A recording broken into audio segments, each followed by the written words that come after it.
నమస్తే, very good morning. Welcome to Magadha news. నేను SS Lakshmi. Professor Nageshwar గారు కూటమి ప్రభుత్వం మీద అక్కసు వెళ్ళగక్కుతూ ఆయన ఒక ఎనాలిసిస్ చేసిన తర్వాత దాని మీద ఇదే తెలంగాణలో ఉండి ప్రెస్ క్లబ్లో ఉండి ఆంధ్ర తెలంగాణ విద్వేషాలు రెచ్చగొట్టిన తర్వాత అది కాస్త పార్టీలకు కూడా చుట్టుకున్నట్టుగా పార్టీల ముసుగులో ఉన్నవాళ్ళు ఈ పిల్ల మేధావులుగా ఉన్న వాళ్ళంతా రెచ్చిపోతూ మాట్లాడిన తర్వాత ఇప్పుడు మళ్ళీ తెలంగాణ ఆంధ్ర డిఫరెన్సెస్ వచ్చినాయి. ఇందులో ఈ తెలంగాణకు జరిగిన నష్టం ఏంటి, ఎవరు ఏ విధంగా నష్టం చేసుకుంటూ వచ్చారు, ఇక్కడ రక్తపాతాన్ని పోరాటాల గడ్డని సృష్టించింది ఎవరు అనే విషయాలను చరిత్రతో సహా ఎపిసోడ్లుగా ఇదే తెలంగాణ చరిత్రని మళ్ళీ తీసుకొచ్చి పునరావృతం చేయడానికి ఈ ఉద్యమాల పేరుతో ఎలా అట్టుడికేలాగా చేశారు, ఆంధ్రాని ఒక దెయ్యంలాగా చూపించి ఇన్నాళ్ల పాటు రాజకీయంగా అధికారంలో ఉండి పబ్బాలు గడుపుకొని ఇప్పుడు అధికారం పోయిన తర్వాత మళ్ళీ అదే ఆంధ్రాని బూచిగా చూపించడానికి ఈ వచ్చిన వీళ్ళు ఎవరైతే ఉన్నారో వీళ్ళ ఆట కట్టించడానికి మగధా న్యూస్ డే 1 నుంచి కవిత గారు మాట్లాడినప్పటి నుంచి కూడా అన్ని విషయాలు చెబుతున్నాం. మీ అయ్య జాగిరు కాదు ఇది అనే విషయం దగ్గర నుంచి మొదలు పెడితే నిన్న మనం ఎర్ర ముసుగులు, ఎర్ర జర్నలిస్టులు, ఎర్ర మేధావులు, ఈ కమ్యూనిస్టుల ముసుగులో జరిగిన మారణ హోమాలు, ఇదే తెలంగాణని అడ్డం పెట్టుకుని ఇక్కడ యువత ప్రాణాలను బలి తీసుకున్న వాళ్ళు ఎవరు అనే విషయాలు ఇప్పటి వరకు చెబుతూ వచ్చాం. ఇందులో భాగంగా ఈ మధ్య కాలంలో వైరల్ అవుతున్న విషయాలు అంటే మీ విగ్రహాలు, ఆంధ్ర విగ్రహాలు పార్సల్ చేస్తాం అని కవిత గారు అన్నారు ఆ మధ్య అనేది ఇప్పటికీ కూడా ఈ అంశాన్ని పట్టుకొని కొంతమంది పిల్ల మేధావులు దీన్నే పట్టుకొని పాకులాడుతూ దీన్ని పెద్దది చేస్తూ ఇదే సోషల్ మీడియాలో మాట్లాడుతూ ఉన్నారనమాట. ఈ పిల్ల మేధావులు టార్గెట్ నాది కాదు, కవిత గారికే చెబుతున్నాను. పార్సల్ చేయాల్సి వస్తే మీరు ఏ విగ్రహాలు పార్సల్ చేయాలో చేసి ఆ తర్వాత ఆంధ్ర విగ్రహాలు పార్సల్ చేయండి కవిత గారు అని. ఎందుకంటే మళ్ళీ ఇంకొకసారి కవిత గారు ఇలాంటి మాట మాట్లాడకూడదు కాబట్టి ఆవిడకి నేను చెప్తున్నా ఈ సమాధానం. ఎందుకంటే ఆవిడకి చరిత్ర తెలిసి మాట్లాడారో తెలియక మాట్లాడారో తెలియదు కాబట్టి తాను కూడా ఒక రాజకీయ పార్టీ పెట్టారు కాబట్టి ఆ పార్టీ సస్టైనిటీ కోసం మళ్ళీ ఇదే ఆంధ్ర మీద పడి ఏడుస్తూ అక్కడ ఉన్న నాయకుల్ని టార్గెట్ చేస్తూ మాట్లాడుతున్న కవిత గారిని ఒక రాజకీయ పార్టీ నాయకురాలుగా కాదు మహిళగా కూడా చూడరు. ఎందుకంటే కనీసం మహిళలకైనా మానవత్వం ఉంటుంది. ఇలా రెచ్చగొట్టేలాగా దుర్మార్గంగా ఒక ప్రాంతం మీద కొంతమంది వ్యక్తుల మీద ఇష్టం వచ్చినట్టు మాట్లాడితే కవిత గారు మహిళ అయినా సరే ఎవరు ఒప్పుకోరు. గతంలో వాళ్ళ నాన్నగారు ఇష్టం వచ్చినట్టు మాట్లాడితే భరించారేమో కానీ ఇప్పుడు ఈవిడ మహిళ అయినా సరే ఎవరు ఒప్పుకోరు. పార్సల్ చేసేస్తాం విగ్రహాలని, పళ్ళు రాలగొడతామని మాట్లాడుతున్నారు కదా, మూతి పళ్ళు అని. ఇదే పార్సల్ చేయాల్సి వస్తే ఏమేం పార్సల్ చేయాలో నేను చెప్తాను. ఇప్పుడు పెద్ద మనుషుల ఒప్పందం దగ్గర నుంచి మొదలు పెడదాం. పెద్ద మనుషుల ఒప్పందంలో భాగంగా జవహర్లాల్ నెహ్రూ గారు మాట్లాడిన కొన్ని అంశాలను ఈ తెలంగాణ ఉద్యమంలో కొంతమంది మాట్లాడుతూ పబ్బం గడుపుకున్నారు కొన్నాళ్ల పాటు. ఈ పెద్ద మనుషుల ఒప్పందాన్ని పదే మాట్లాడితే ఇదే పెద్ద మనుషుల ఒప్పందం అని ఆనాడు మాట్లాడేవాళ్ళు. ఏమనేవాళ్ళు? నెహ్రూ గారు కూడా అన్నారు, ఒక కొంటె పిల్లకి, ఒక కొంటెవాడికి, ఒక అమాయకమైన పిల్లకి ఇద్దరికి పెళ్లి చేశారు, ఆంధ్ర తెలంగాణ కలయిక అంత సరైంది కాదు అని నెహ్రూ గారు పదే చెబుతూ ఉండేవాళ్ళు అని మాట్లాడారు కదా ఈ పబ్బం గడుపుకోవడానికి. మరి అదే నెహ్రూ గారు ఈ కలిపే క్రమంలో ఆయన ఎందుకు ఒప్పుకున్నారు? ఆయన ఎందుకు మరి ఈ చర్యకి పాల్పడ్డారు? మరి అలాంటప్పుడు ఇదే నెహ్రూ గారి విగ్రహాన్ని మరి ఢిల్లీకి రాహుల్ గాంధీ గారికి ఆయన ఇంటికి ఏమైనా పార్సల్ చేస్తారా? కవిత గారు ముందుగా అది చెప్పాలి.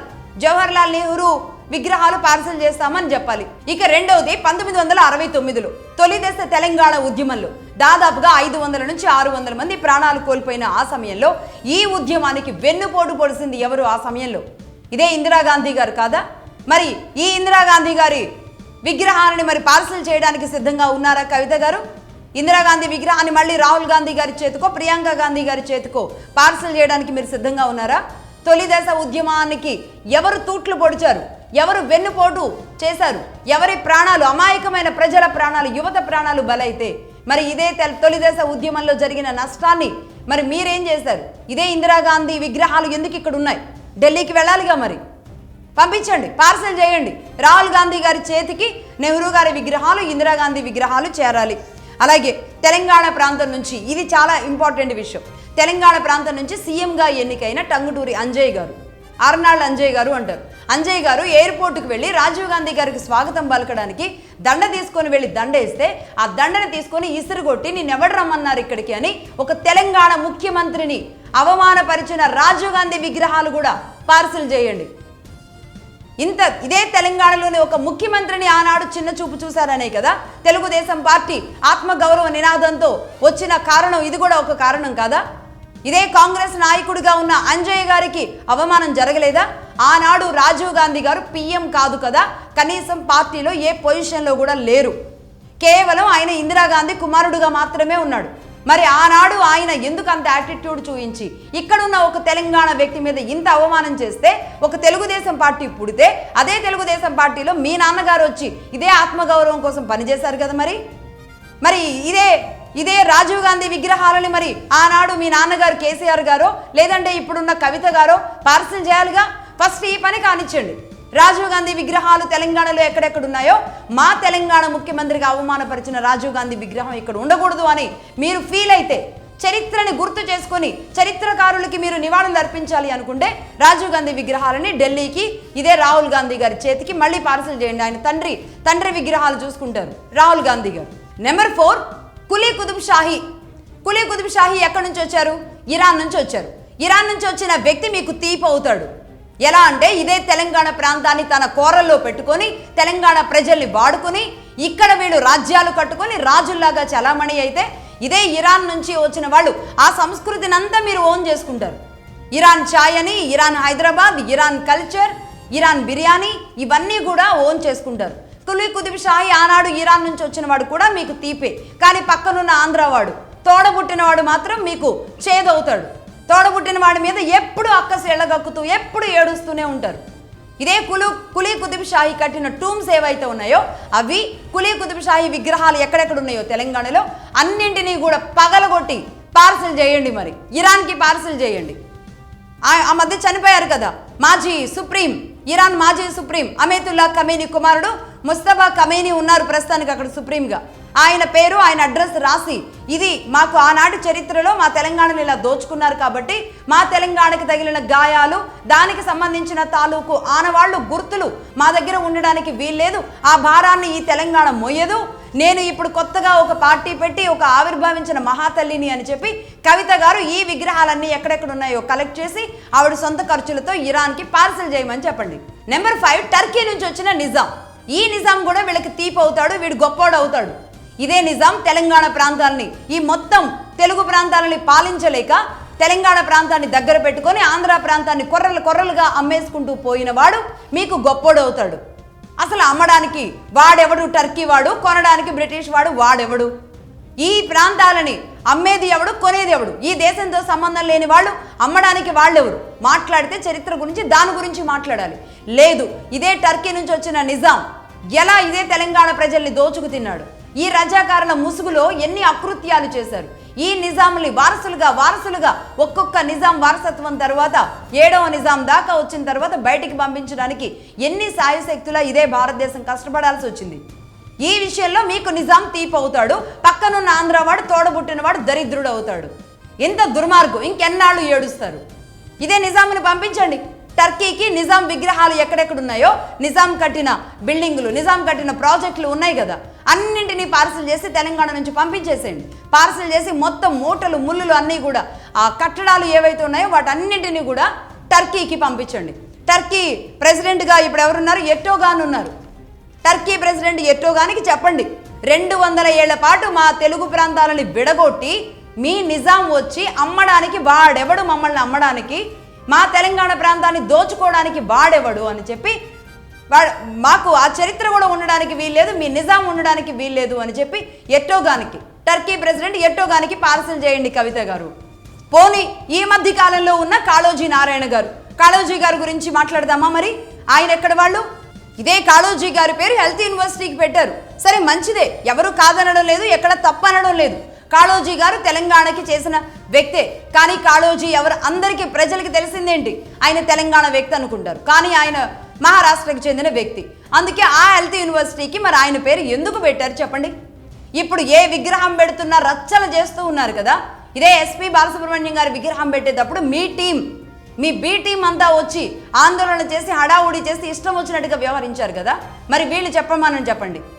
మహారాష్ట్ర ప్రాంతానికి సంబంధించిన వ్యక్తి కాళోజీ గారి పేరు హెల్త్ యూనివర్సిటీకి పెట్టినప్పుడు ఎవరైనా ఈ చరిత్రను తీసి మాట్లాడారా? ఇప్పుడు మీకు కొత్తగా పార్సల్ చేయడం అనే పదం చాలా బాగుందేమో, ఇది పొలిటికల్గా బాగుంటుందని వాడుంటారు. ఎంత కుచ్చితమైన భావాలు మీవి, ఎంత సంకుచిత భావాలు! ఆంధ్ర వాళ్ళని రెచ్చగొట్టడానికి మాట్లాడే సంకుచిత భావాలు ఇవన్నీ. నిజంగానే మీది విశాల హృదయం అయితే, విశాల భావాలు ఉంటే అందరినీ ఒకేలాగా చూడాలి. ఎస్పీ బాలసుబ్రహ్మణ్యం మీకు అవసరం లేదు. కాళోజీ నారాయణ గారు మహారాష్ట్రకు సంబంధించిన వ్యక్తి మీకు కావాలి. ఎలాంటి సంకుచిత భావాలు ఇవన్నీ? పంపించండి. ఇదే కాళోజీ నారాయణ గారి విగ్రహాలు ఎక్కడెక్కడ ఉన్నాయో మహారాష్ట్ర సీఎం దేవేంద్ర ఫడ్నవీస్కి పంపించండి మీకు ధైర్యం ఉంటే.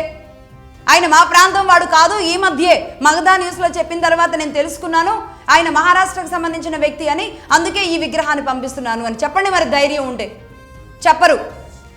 అదేవిధంగా ఇదే తెలంగాణ ప్రాంతంలో స్వామి రామానంద తీర్థ ఆయన ఎక్కడ వాళ్ళు? కర్ణాటక గుల్బర్గాకి సంబంధించిన వాళ్ళు. వివేకానందుడు వెస్ట్ బెంగాల్. రామకృష్ణ మఠాలు, రామకృష్ణుడు నెలకొల్పిన రామకృష్ణ మఠాలు లాంటివి ఇవే వెస్ట్ బెంగాల్ నుంచి. సమతామూర్తి స్టాచ్యూ ఆఫ్ ఈక్వాలిటీ ఎవరి ఆధ్వర్యంలో ఇది నిర్మించడం జరిగింది? ఇదే మీ కేసీఆర్ గారు ఆధ్వర్యంలో మొదలుపెట్టారు.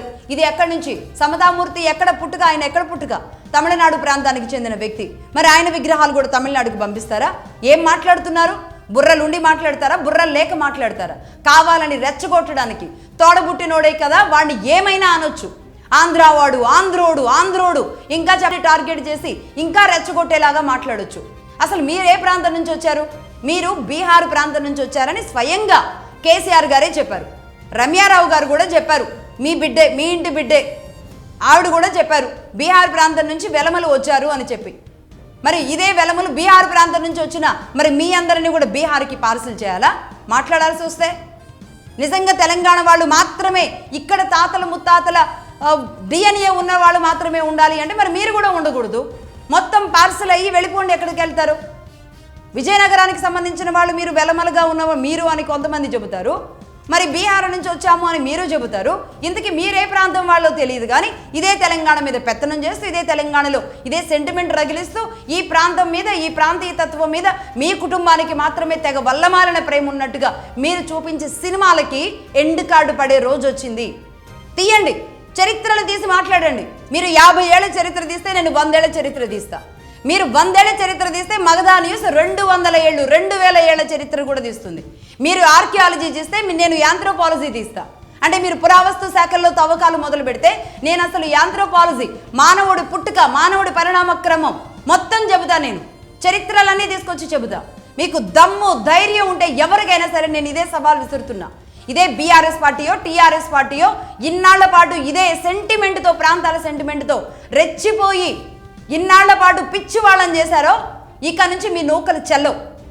ఇక నుంచి ప్రతి ఎపిసోడ్ ఉంటుంది. వారానికి ఒక 2 ఎపిసోడ్లు ఉంటాయి మీ చరిత్ర మీద, మీరు చేసిన ఆగడాల మీద. ఒక్కటి చేశారా? ఎలా చేసుకుంటూ వచ్చారు? ఏం మాట్లాడుతున్నారు కవిత గారు? ఆంధ్రాలో మీరు కట్టుకోండి, మీరు మీ రాజధాని కట్టుకోండి ఫస్ట్ అంటే మీరు అది ఏడవండి అన్నట్టు చెప్పారు. మీరు రాజధాని కట్టుకోండి అని. ఇదే రాజధాని కట్టడానికి, ఇదే తెలంగాణలో ఒక రాజధాని నిర్మాణానికి 500 సంవత్సరాలు పట్టింది. ఆంధ్రప్రదేశ్లో మీరు కట్టుకోండి, అక్కడున్న నీళ్లు తోడుకోండి అని వెట్టకారం కుళ్ళు జోకులు వేస్తున్నారే, దెబ్బ తగిలే వాడిని ఇంకా దెబ్బ తగిలేలాగా రాళ్ళు వేస్తున్నారే. ఇంతకంటే పైశాచికత్వం ఉంటుందా?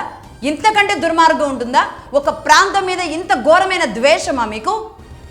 ఇన్నాళ్ల పాటు మిమ్మల్ని అడిగేవాళ్ళు లేక, మాట్లాడేవాళ్ళు లేక, కడిగేవాళ్ళు లేక, ఇష్టం వచ్చినట్టుగా ఒక ప్రాంతం మీద ఒక అంటే రెచ్చిపోయి మాట్లాడారు. అందరినీ, మీకు అవసరమైన వాళ్ళందరినీ అడ్డం పెట్టుకొని రెచ్చిపోయి మాట్లాడారు. ఇక నుంచి ఇక నూకలు చెల్లవు. రాజధానుల నిర్మాణం ఏ విధంగా జరుగుతుంది, ఏ రాజధాని నిర్మాణానికి ఎన్నేళ్లు పట్టింది, నేను ఒక ఎపిసోడ్ తీసుకొస్తా. తెలంగాణని విధ్వంసం చేసింది ఎవరు, తెలంగాణని చెరబట్టింది ఎవరు, తెలంగాణని దుర్మార్గంగా దోచుకున్నది ఎవరు, ఈ ఎపిసోడ్ కూడా త్వరలోనే తీసుకొస్తా. విత్ స్టాటిస్టిక్స్తో, సంవత్సరాలతో పాటుగా జరిగిన ఇన్సిడెంట్స్తో పాటుగా పూర్తి డీటెయిల్స్ మళ్ళీ తీసుకొస్తా. నా రాజధానుల నిర్మాణంతో పాటుగా ఈ తెలంగాణను దోచుకున్న వాళ్ళు ఎవరు అనే దాని మీద మళ్ళీ నేను మాట్లాడతా. ఇప్పటి వరకు మీరు చరిత్ర తెలిసినట్టుగా మేధావులుగా కొంతమందిని ప్రొజెక్ట్ చేసి వాళ్ళకి మేధావులు అని చెప్పి మీరు ఒక కార్డు ఇచ్చి ఇన్నాళ్ళు మీరంతా చెప్పిన సొల్లు పురాణాలు ఏవైతే ఉన్నాయో వాటిల్ని అమాయకమైన ప్రజలకి చెప్పి నమ్మిస్తూ వచ్చారు. ఇప్పుడు అసలైన చరిత్రని సంవత్సరాలతో సహా చరిత్ర తవ్వకాల్లోకి వెళ్ళి తీసుకొచ్చి ఒక్కొక్క విషయాన్ని ఇప్పుడున్న ఇదే జెన్ జీ జనరేషన్కి, ఇప్పుడున్న ప్రజల ముందు పెట్టడానికి మగధా న్యూస్ సిద్ధంగా ఉంది. Right, that's all for now.